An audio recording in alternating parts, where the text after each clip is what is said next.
Wifi লাইনের কর্মচারীর সাথে পরকীয়া প্রেমে লিপ্ত হন প্রবাসীর স্ত্রী। ওয়াইফাই লাইন নষ্ট হয়ে গেছে বলে ওয়াইফাই লাইনের কর্মচারীকে প্রতিদিন বাসায় ডেকে এনে ওই সমস্ত কাজে লিপ্ত হতেন এই প্রবাসীর স্ত্রী। ওই প্রবাসী প্রবাস থেকে তার সকল কষ্ট উপার্জিত টাকা স্ত্রীর ব্যাংক অ্যাকাউন্টে পাঠায়, আর স্ত্রী এদিকে সেই টাকা নিয়ে মজা মাস্তি করেন ওয়াইফাই লাইনের কর্মচারীর সাথে, এবং সর্বশেষ ওই প্রবাসীকে নিঃস্ব করে দিয়ে তার টাকা পয়সা এবং স্বর্ণ অলংকার নিয়ে পালিয়ে যান ওয়াইফাই লাইনের কর্মচারীর সাথে। তারপর যা হয় তা শুনলে আপনারা অবাক হয়ে যাবেন। দর্শক শ্রোতা, এই চাঞ্চল্যকর ঘটনাটি ঘটে ফরিদপুরে। স্ক্রিনে যে মেয়েটিকে দেখতে পাচ্ছেন এই মেয়েটির নাম হচ্ছে জান্নাতি, আর এই পাশে যে লোকটিকে দেখতে পাচ্ছেন এই হচ্ছে সেই প্রবাসী।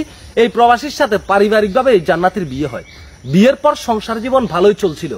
সংসার জীবন চলা অবস্থায় তাদের সংসারে 2টি সন্তান আছে, আর 2টি সন্তান নিয়ে ভালোভাবে সংসার করছিল। এদিকে 2টি সন্তানের ভবিষ্যতের কথা ভেবে ওই ব্যক্তি প্রবাসে পাড়ি জমানোর চিন্তা ভাবনা করেন এবং কষ্ট করে কর্জবর্জ করে টাকা ঋণ নিয়ে সে প্রবাসে পাড়ি জমান। 2টি সন্তান এবং স্ত্রীকে রেখে যান তাদের স্বপ্ন গড়ার জন্য ওই প্রবাসে। তারপর সেখান থেকে তার সকল কষ্ট উপার্জিত স্ত্রী ব্যাংক অ্যাকাউন্টে পাঠায়। স্ত্রী এদিকে একজন পরকীয়া প্রেমিক দরকার, কারণ তার স্বামী কাছে নেই, তার রাতে একা ঘুম আসে না। তারপর ওয়াইফাই লাইনের কর্মচারীর সাথে তার সম্পর্ক হয়। পরিচয়ের এক পর্যায়ে মোবাইল নাম্বার আদান প্রদান এবং কি ওয়াইফাই লাইন ঠিক করার কথা বলে তাকে বাসায় ডেকে এনে তার সাথে কথাবার্তা বলতেন। এক প্রকার প্রেমের প্রস্তাব দিয়ে তারা দুজন পরকীয়া প্রেমে লিপ্ত হয়ে যান। 2-1 দিন পর ওই প্রবাসীর স্ত্রী ওয়াইফাই লাইনের মিস্ত্রিকে কল করে বলেন আমার ওয়াইফাই লাইন নষ্ট হয়ে গেছে। এই কথা বলে তাকে বাসায় ডেকে আনেন এবং কি ওই সমস্ত কাজে লিপ্ত হন। কেউ যদি তাকে জিজ্ঞাসা করে প্রতিদিন কেন 2-1 দিন পর ওয়াইফাই লাইনের কর্মচারী আপনার বাসায় কেন আসে, সে তখন বলে আমার ওয়াইফাই লাইনের সমস্যা, এই জন্য মিস্ত্রিকে ডেকে আনে ঠিক করাই। মানুষের চোখে ধুলো দিয়ে, পরিবারের চোখে ধুলা দিয়ে ওই প্রবাসীকে নিঃস্ব করার পরিকল্পনা। দর্শক শ্রোতা, তার পরবর্তীতে ওই পরকীয়া প্রেমিক ওয়াইফাই লাইনের কর্মচারী এই নারীকে বলে যে আমি তোমাকে বিয়ে করতে চাই, তুমি যদি আমার সাথে পালিয়ে যাও আমি তোমাকে নিয়ে যাব, তবে তোমার স্বামীর দেওয়া টাকা পয়সা নিয়ে আমার সাথে যেতে হবে, কারণ আমরা ব্যবসা বাণিজ্য করব, তোমাকে নিয়ে সুখে সংসার করতে চাই। দর্শক শ্রোতা, ওই পরকীয়া প্রেমিকের এমন প্রস্তাবে ওই প্রবাসীর স্ত্রী রাজি হয়ে যান যে কিছুদিন সময় দাও, আমরা দুজনে সুখের সংসার করব। তারপর ওই প্রবাসীকে মিথ্যা অজুহাত দিয়ে জায়গা ক্রয় করার কথা বলে বিভিন্ন প্রলোভনে ফেলে ওই প্রবাসীদের কাছ থেকে আরো নগদ 6-7 লক্ষ টাকা তার নিজের ব্যাংক অ্যাকাউন্টে আনায়।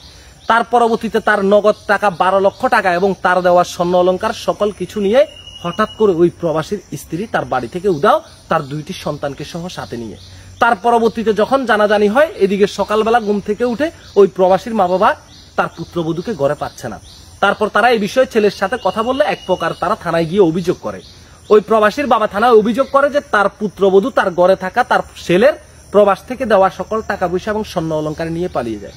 ওই প্রবাসী অশ্রুজড়িত চোখে এবং কান্না করে ওই ওসি সাহেবকে বলেন আমি স্ত্রীকে চাই না, আমি শুধুমাত্র আমার 2টি সন্তান এবং আমার টাকা পয়সাগুলো ফেরত চাই। যে নারী আমার টাকা পয়সা নিয়ে আমার এত বছরের সংসার ছেড়ে আমাকে ধোকা দিয়ে চলে যেতে পারে, সে আমার সন্তানগুলাকে বাঁচিয়ে রাখবে এটার কোনো গ্যারান্টি নেই। সে আমার ছেলেগুলাকে বাঁচিয়ে রেখেছে না মেরে ফেলেছে আমি সেটা জানি না।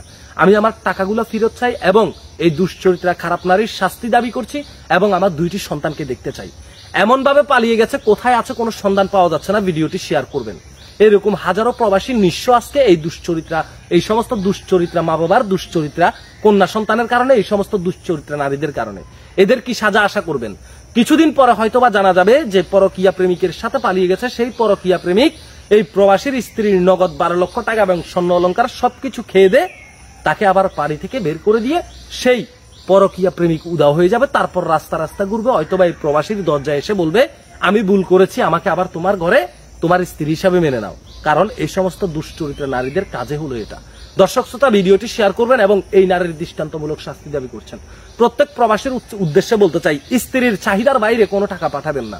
আপনার কষ্টে উপার্জিত টাকা এটা আপনার সম্পদ, আপনার ভবিষ্যৎ আপনাকেই সংরক্ষণ করতে হবে। স্ত্রীর অ্যাকাউন্টে বা পরিবারের অ্যাকাউন্টে যদি টাকা দেওয়া হয় সেটা আপনার পরিবারের, স্ত্রীর অ্যাকাউন্টে টাকা দিলে সেটা আপনার স্ত্রীর। যতক্ষণ আপনার অ্যাকাউন্টে টাকা আছে ততক্ষণ আপনার, আর আপনার অ্যাকাউন্ট থেকে যদি ট্রান্সফার হয়ে আপনার স্ত্রীর অ্যাকাউন্টে যায় সেটা আপনার টাকা নয়। কারণ নারী হচ্ছে দুমুখা সাপ, আকাশের মেঘের মতো, কিছুক্ষণ এই জায়গায় কিছুক্ষণ এই জায়গায়। তবে সকল নারী খারাপ নয়। যদি সকল নারী খারাপ হতো তাহলে পুরুষরা সংসার করতে পারত না। তবে বর্তমানে 40% বেশি নারী পরকীয়া আসক্ত। বাড়িতে ওয়াইফাই লাইন লাগিয়েছেন, ডিশ লাইন লাগিয়েছেন, কেয়ারফুল, কোনোভাবেই যেন কোনো অনাকাঙ্ক্ষিত ঘটনা না ঘটে। প্রত্যেক প্রবাসীর উদ্দেশ্যেই বলতে চাই, ভিডিওটি শেয়ার করবেন। আপনাদের মতামত কামনা করছি।